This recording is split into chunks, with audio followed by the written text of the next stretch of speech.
So regrind of the Maxamet. Here's my old tried and true. This is a knife that I had put through hell just to show people that Maxamet was fully capable of being used as a knife. You know, I wouldn't do any of the ridiculous stuff I've done on those videos, but you know, I've sharpened away this knife to the point it looks like a Warncliffe. You know, now that I haven't been doing all the stupid shit with it, I've just been really enjoying the Maxamet steel. I think it has a lot to offer. It really gets into something though, doesn't it? It gets to the point that it's how these knives are being used. It's not necessarily the steel's fault. It's you know, if you're not very good at using your knife, this is going to be the steel that's going to let you know for sure.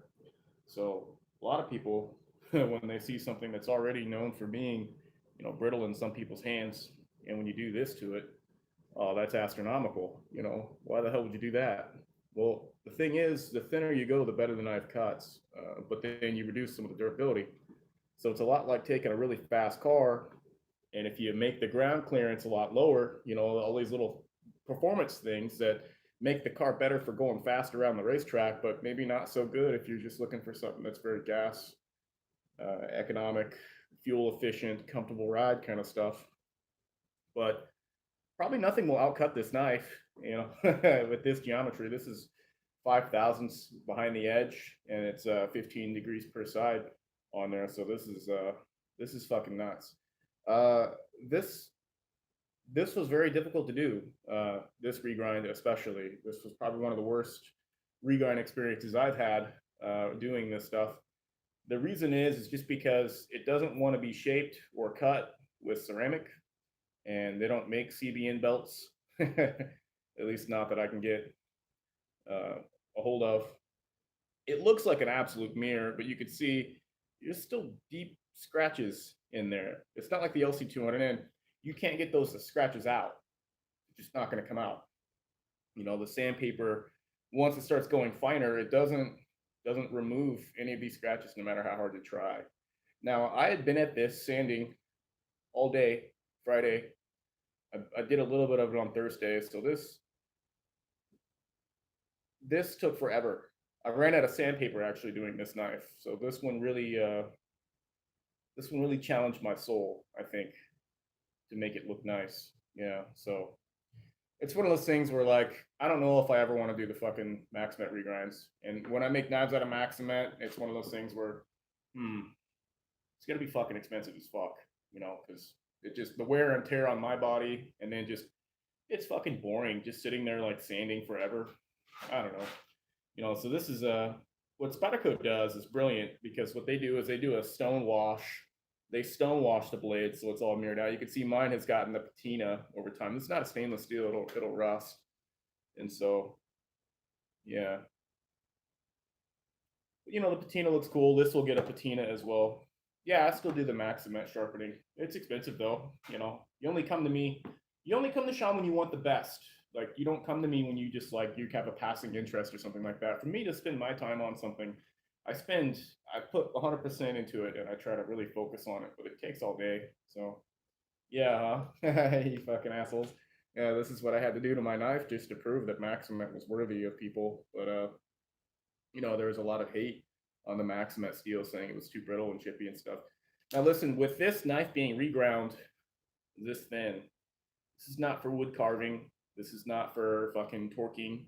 Any kind of cut like this, where you cut in and stick, we've removed that ability for the knife to do this. So why the fuck would you do that to a knife? Well, if you're honest with yourself and how you use your knife, you will get better cutting performance by having it thinner.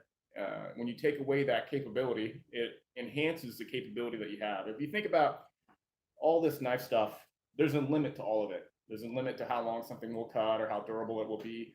So what you find is the only way to get more performance is if you specialize, or if you try to synergize. You try to take the limits of something and you play to its strengths, and you avoid its weaknesses.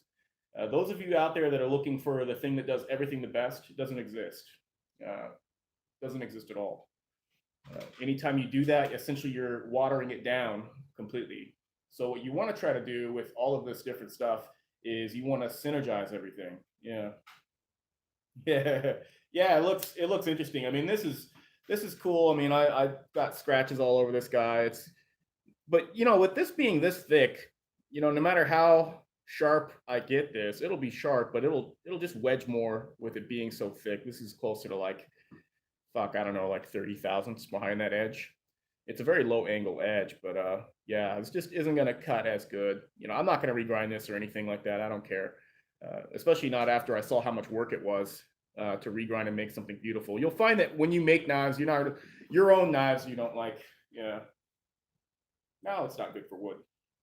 Get a different knife if you want it for wood. You know what? You don't want for wood. For wood, you want something like this. This is more for wood. Convex, thicker. You know, you can go a little bit thinner, but it's still thicker. But this will never cut as good as that. This, no matter how sharp you get this, it'll never cut as good as this. This will be more durable. This will be that. That's what I'm getting at, guys. It's all trade-offs. It's one of those things where people at my level, people that like understand all this shit, you just look at something, you're like, oh, okay, that's gonna be good for that.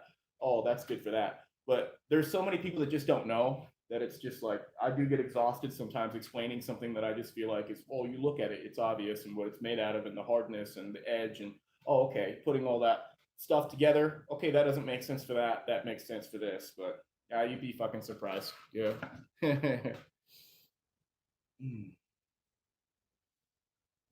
The reason why I won't do the regrind on Manix is because you can't remove the hardware. It's riveted in. Now there's been some hacks that people do where they drill all this stuff out and somebody put up a list of the different hardware you can get to replace these rivets, but otherwise you can't. And what they have is they have inside here, there's a piece of metal that captures the blade, so you can't really remove the blade even if you take out this pivot screw. So it doesn't quite work. So there's not going to be any Manix 2 lightweight regrinds. That's why I've moved on to the native. But the native as a knife, the only reason why I don't like the native is because it's too thick. It's too thick. Yeah, but when you do the regrind, it's thinner. It's not the spine thickness that matters. It's the behind the edge thickness that matters. People get it like when they see a regrind, they think that I thin that out. I don't do shit to that. I do increase the distal taper. Distal taper is how much finer it comes to the point, but that's just a natural side effect of making the grind itself thinner. Yeah.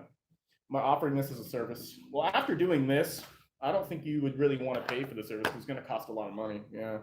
It's I completely ran out of sandpaper with this Maxamet guy. So whoever gets this knife, they're really going to enjoy it. I don't think every little fucking thing is perfect on this knife. You know, I could probably spend a week doing it, but then who the fuck could afford that? You know, we'll just, it looks nice, cuts good. We'll just keep it at this. And whoever gets this knife, you know, they're going to enjoy it because they're going to know every time they pull it out and use it, they're going to know that, goddamn, you know, some stupid motherfucker did a lot of hand sanding and stuff. Yeah. So if you want the best of something, it's going to cost more. Yeah. Yeah, I'm still going to the Eugene show. Yeah. No, I'll save the higher price. The regrind idea was always just to offer custom geometry in a folding knife package for people. Yeah. Yeah, I dyed the handles. I used an aquamarine Rit dye. It's a gray handle, so it comes off darker. But yeah, this stuff I mean, it's the custom knife stuff. I haven't sent this off to heat treat. I won't have any Maxamet with me at the Eugene show. It's still here. I haven't even sent it off to heat treat. So I'm still doing some protocol research before I send this out. And, you know, to be honest, I can't afford the belts and abrasives to make this knife. Isn't that fucking hilarious? I can't afford to make this knife. And when I am able to afford to make this knife, it's not going to be a cheap knife. And also at the same time, people have this misconception that, okay, it's Maxamet, it's going to be better than fucking anything, you know, should cut through space and time. Depends on the user. You know, it totally depends on the user. If somebody is a total dipshit with this knife, then it's so easy to break. It's so much easier to break the Maxamet than something else. And because you say that, people think that, oh, okay, well, I want the more durable because that'll last longer. No, dude. Like, this is going to have a higher top speed. This is the highest top speed. This and the Rex 121. You just have to be a better fucking driver to use it. So if you suck at driving, don't even look at this steel. Don't even entertain it. Just focus on other stuff. I'm working with other steels too. It's just that this is kind of something special. Yeah. What up, dog? Yeah, the Maxamet is something special. So, you know, this video is to talk about the complications of what goes into making this regrind. Because I get people that think, oh, that's fucking easy. You got all the machines, you got all this stuff. Fuck you, dude. Like, that's easy to do. You just put it on your machine and do it. This takes days of work, and not just days of work. It's not like mindless work, but there's a lot of little details that go into just making a stupid knife thinner and shinier, you know? And yeah, best place to contact me. I don't know. That gets into another subject about the knife making thing, and everybody wants you to do all these orders and stuff like that. And the thing is you just kind of have to. In order for me to do my best work, I just have to make the knife and then sell it when it's done. Like if I try to do all this order stuff, it's really stressful to make a knife custom handmade and have it to a certain standard, and things don't always go as planned when you're making the knife. So to promise somebody something and then they're always asking for all these, oh, can you add this, can you crown the spine, can you do this, I want a choil that's 3.5 degree, you know, like, and it's just like, oh fuck, like it's already stressful enough to make the knife, you're asking me for all these little extra fucking things, and just let me fucking make the knife. We'll see how it turns out. I test it. I do all this stuff. And when the knife is done and I feel satisfied, then I put it up and I sell it. That's all there is to it. That's the only way you can achieve like the highest level of it. Yeah. Otherwise, if it's like, oh, let me fucking do this, it's like, listen, dude, like, come on, man. Let me just focus on making the best vanilla ice cream. Everybody's always asking for all these different fucking flavors, but if doing all these different things waters down the quality of the vanilla ice cream, then what the fuck is the point in making the ice cream? Just stick with a few things, you know, and just focus on doing that the best, and then people will appreciate the taste and stuff. People that know, you know, otherwise the people that are just like, oh, whatever, they don't got all the flavor, like, it's fine, dude, go somewhere else, you know. So yeah, that's my take on you know, I realize it's frustrating. I remember when I wasn't making knives and when I wanted to buy certain knives and I couldn't get them from some of these custom makers because there's like a wait list, or there was this, and it was just like inside I was just like, man, fuck, I can't get this knife I want. What the fuck is up with this? Like, I have the money, I will buy it. Just fucking make it for me, you know? And I don't understand, but now that I make the shit, it's like, fuck, I understand now. This is brutal as fuck. Like, you're like making the thing, and then something goes wrong, and it's like, well, fuck, you know?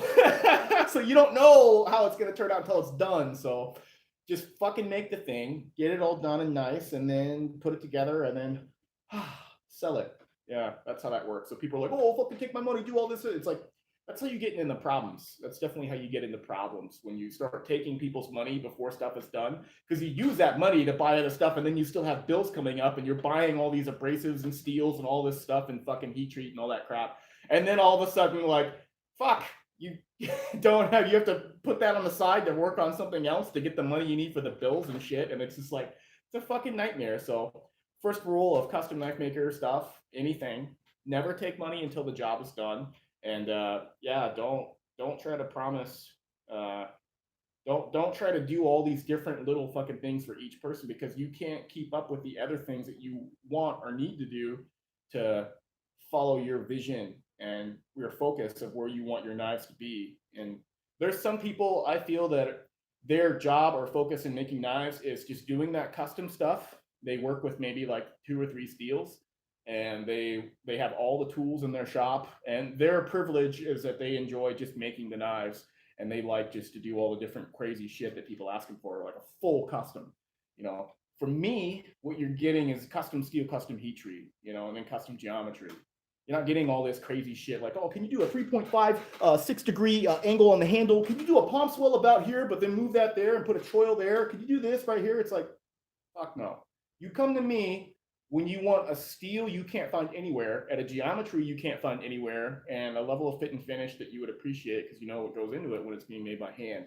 You don't come to me when you want all this fucking stupid little stuff that is your preference. Like, it's not what you get from me. Like, I have a focus with what I want to do with my design and things that I have. I have all the tools and necessary equipment to make my own design, and people are trying to throw you curveballs when they don't understand how complex it is to do all those little things that you're already just fucking doing.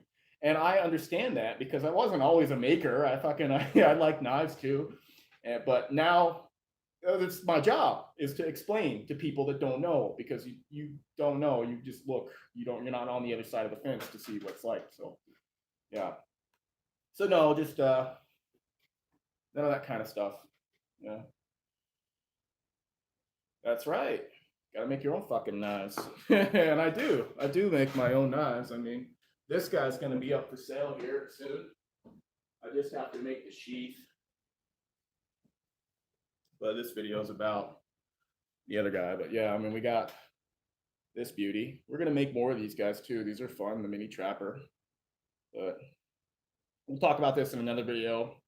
I want to talk about kind of my handle design on this in another video too. It's designed to be at a pinch grip because that just gives you the most control of the knife when you're working with it, you know. So yeah, it's like ocean waves. It's like a very stain resistant steel. And these are nickel silver copper or nickel silver Corby bolts, so very stain resistant. So kind of cool. But we'll talk about that later. I'm gonna do this cool Kydex stuff with it. It should be fun. But yeah, custom knives are very expensive, you know. Yeah, I like it. It'll be fun. Whoever gets their hands on that one, that's a very special knife. But no. No, you know, I find with my personal experience that if the knife is super fucking sharp and if you're using it in a way that has a really sharp edge, then anytime you use your knife, this is a very clumsy way to use your knife. I'd only use this for bushcraft, which is a different knife, like I talked about, like bushcrafting, you know, it's different geometry, holding it more of this grip right here, trying to choke up as close as you can. This is the area where you have the most power and control, and you're, you know, carving feathers. There's all kinds of different positions for the bushcraft stuff. Okay, so I know people, oh, what about this grip and this grip? For the most part, when you're carving the feathers, you're using this grip and a hammer grip. Now, you're not going to cut an onion in your kitchen like this. If you see anybody cut an onion in their kitchen holding the knife like this, you know right away that person doesn't know what the fuck they're doing, because you have no control of the finesse of the edge. When if you're trying to cut an onion like that, it's ridiculous. You would pinch in front of the bolster, and then you would do all your cutting like that. But if you have a knife with this kind of geometry, of course you're not going to do any kind of pinch gripping with that. It's put so much force on your hand and wrist. There's no way you can get any effective cutting. So the idea is that if you have something with a very thin geometry, then you can take advantage of a more precision push cutting type grip, right? With this guy, not push cutting, sorry, pinch grip. So this will be the most effective for making cuts like this. And you're very, you know, delicate and careful about how you use it and cut with it. And with this geometry, it'll just it'll cut almost indefinitely if you're very, you know, gentle with it. So whatever works, you know. Some people pinch hardcore, some people just do a, you know, pinch further back. It doesn't matter, whatever works best for your anatomy and preference. So yeah, it's good, you know. So yeah, we're gonna put this guy up for sale tonight. Hand sanding this guy was definitely a come to Jesus fucking moment. It's definitely not gonna finish as nicely as the LC200N. That LC200N knife I did, oh my god, that stuff was so wonderful to work with. It was really impressive. I thought it was like impressive to sharpen, all of that stuff. But the Maxamet has more carbides, and it goes harder because of that. And so Maxamet, high performance. How many belts did I eat up? I think I ate up 2 belts for sure. 2 belts died to make this. Yeah, because only the sharpest belts work. So I needed 2 brand new belts. And then everything else from there was all sandpaper. So it was pretty fucking miserable. But all the hard work was done on a 60 grit ceramic belt. That did all the hard work. And then I did a special cleanup process with a 120 grit belt. But those belts are destroyed. Yeah, those belts absolutely got destroyed. The hardest work is, why not stonewash the finish? Much easier and looks great. I don't have access to the materials and tools right now. Yeah, I think you guys need to understand. I'm definitely doing this on the seat of my, by the skin of my teeth. I'm doing all this stuff. So yeah, I agree. I think the stonewash stuff looks pretty cool, but I don't know. I think I would feel nervous. I would feel nervous if I put something at 5 thou with an edge on it inside of a tumbling fucking thing of rocks, and it's bashing against that knife. Would you feel comfortable doing that with something that you worked really hard and cost a lot of money with? You probably wouldn't want to do that. So, yeah. Don't need to worry about the finish. Sure, sure, I agree, but I don't know. Looks cool. You didn't have to do it. Didn't have to do it. Yeah, I mean, yeah. I mean, if it came down to, that's why Spyderco does stonewash their shit. I think that's brilliant, because if they didn't stonewash this stuff, this would be such a scratchy fucking bitch. So about the only way they can get a good finish on it was the stonewash, because the stonewash was great. This has got a patina on it, but I like the stonewash that Spyderco does. But yeah, stonewash is good.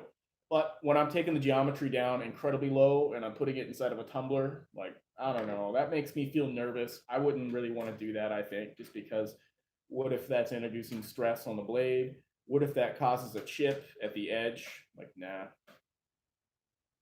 Yes. All of these have a secondary edge. Goddamn. Oh, like, I get asked that question a lot, so no one feel bad if you feel like I'm like, man, what the fuck? But they all have secondary edges. It's just they're so fucking thin. Can you see the secondary edge? It's a secondary edge. You see this? It also has a second. It's just really fucking thin. It's really thin. Right? So basically, this is 12 degrees per side, which means it's being held about here. You hold it right here. Of course you can't. It's fucking small. I know. Look, I'm not a YouTuber. I'm a knife maker. I'm not going to buy any fucking camera equipment. Any money I get, I'm going to buy another tool or something to make a knife. But you hold the geometry here about 12 degrees per side, okay? And what that does is your bevel looks like a fucking micro bevel because it's so thin. That's how thin this is. You put that same geometry on this fucking knife, your bevel's going to be huge. Huge. Okay? That's all there is to it. That's it. I just have to explain that because that'd be ridiculous if I made a knife that the only way you guys could sharpen it is by having to sharpen the entire thing from here to here. Dude, that would suck. That would suck so bad. The idea is that when the bevel is that thin, you know how easy that is to sharpen? I did all the hard work so that when it comes to sharpening this Maxamet, you could just almost stop this guy indefinitely. It'll still cut stuff because it's just so fucking thin. That's how thin it is, you know? Yeah, that's why you can't see the bevels. If you come to the Eugene Knife Show, just come to the show. You'll understand when you come to the show.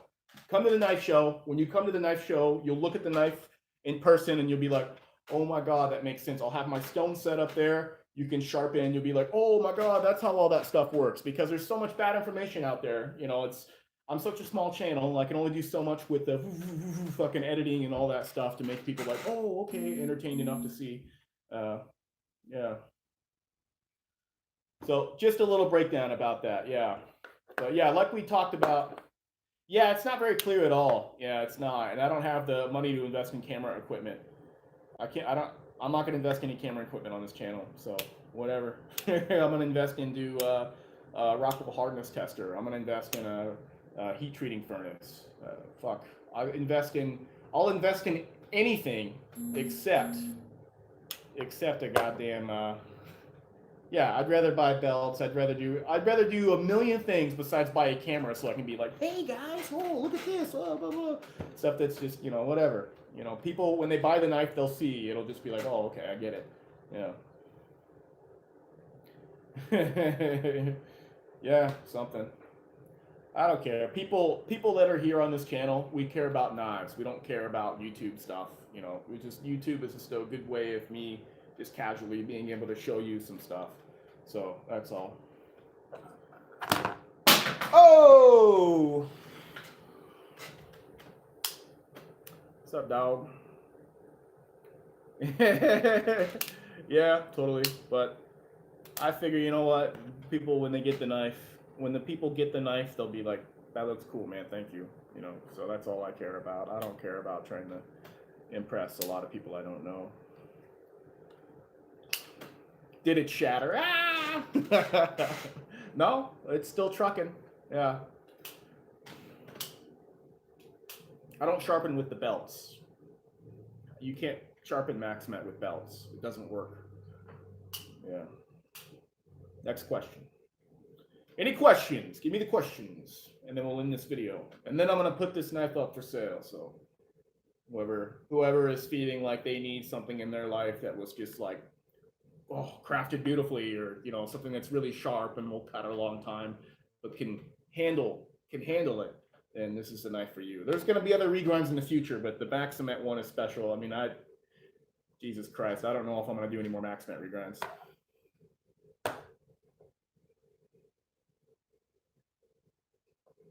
What is the cost of 200? Well, first off, that's metric. That's not using God's measurement system, the standard system. So I don't know what 250 millimeters is, but Nitro 77 is by far the most expensive steel I've ever used in my life. The only thing more expensive is Damascus steel, and then you have Nitro. So yeah, I don't know. It's fucking expensive. Yeah. Will you do more? Yeah, I will.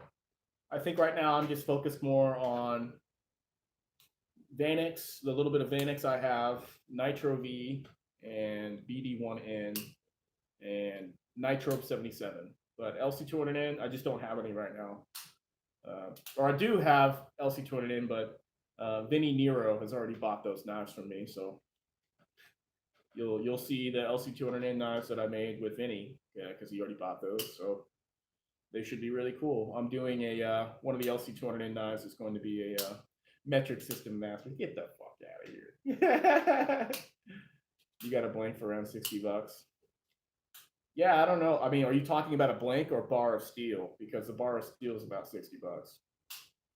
I've got a thicker knife, an LC200N. I'm going to make for Vinny Nero an LC200N. So it's going to be like this. It's going to be like a Felkneven A1, but it's going to be the Brown Bear B1. So that'll be badass. So that'll be fun to do. But I think that'll be... I'll probably bring it to the show, maybe just to show it off, but he's already gonna. When are you gonna sell those squares, right? Oh my god. I was just talking to my buddy about that, about how funny that was, yeah. Ooh. Yeah, that would be pretty fucking pimp, dude. Yeah. Yeah, the bar of steel is 60 bucks. Yeah, that's perfect. That is how much that bar of steel costs, which is insane. You know, the Rex 121 for a bar of steel about this big is about 50 bucks, and then 52-100 for a bar of steel about this big is about $2.50. But the cheapest thing you buy with this knife stuff is the steel. So people, it is kind of silly, you know. It is silly when people are like, "Oh, the steel's only $2.50. Why don't you make me a knife for $5? Double your money," you know. The hardest thing to do in knife making is to finish it. It's easy. It's really easy to just grind something and it's easy to just put a grind on there like that, just something shitty, like a shitty looking grind. That's not hard. This is the easiest thing to do. The thing is, though, you can't compete with production companies that have automated this entire process. So let's say that I want to switch over to just doing grinds like this on knives and just trying to mass produce that and sell it. As one person with my belt grinder and all that stuff, I can't make stuff like this fast enough to stay alive and stay afloat. Not to mention the cost of doing it would kill me, and I would never be able to produce the volume I would need to make it worth doing. So that's why when somebody was asking me like, well, how much is it for that square of 15V that you were testing and doing all that stuff? Like I'd give you 60 bucks, or I'd give you 80 bucks for it. And it's not worth my time to make those and even sell them at that price. Not to mention, who the fuck wants a square? It's silly. Yeah. What sharpening course would you suggest for your knives on some of the more different? CBN stones, man. CBN water stones, diamond water stones. That's all I use. That's it. I don't use anything else. Not the coated shit. I don't really use that. I just use CBN and diamond water stones. That's it. Oh, yeah. That was fucking stupid. No one gets that thing. That's dumb. That was just for testing, and I got the information I needed out of it, and I sent it out to something else to get tested. So it's just for testing. Yeah, it's not worth making to sell. Like, trust me. Yeah. All right. Any more questions about sharpening or this and that? 2019 fall 2019. We'll see. We'll see what happens. Yeah. I've got some prototypes right now I'm working on, and yep. All right. You want a micro Ulu? I don't know. Who knows what kind of wild and crazy shit we can do with this knife making stuff? Or maybe, you know, just kind of I live like a leaf blowing in the wind. So if there's something that interests me, I could be like, oh, cool. Estimate the cost of one of those guns. We'll see, man. We'll see. Not gonna be cheap. Yeah. Right on, Ben. Yeah, man, we won't make this one super long. It's just a short one. So I just wanted to talk to you guys and show you about this kind of stuff. Yeah. More chrome plating? I don't know. That was kind of a pain in the ass. Oh yeah, the LC200 native is fucking sold, son. We're gonna put this guy up on the Instagram here, so that's where it's gonna sell.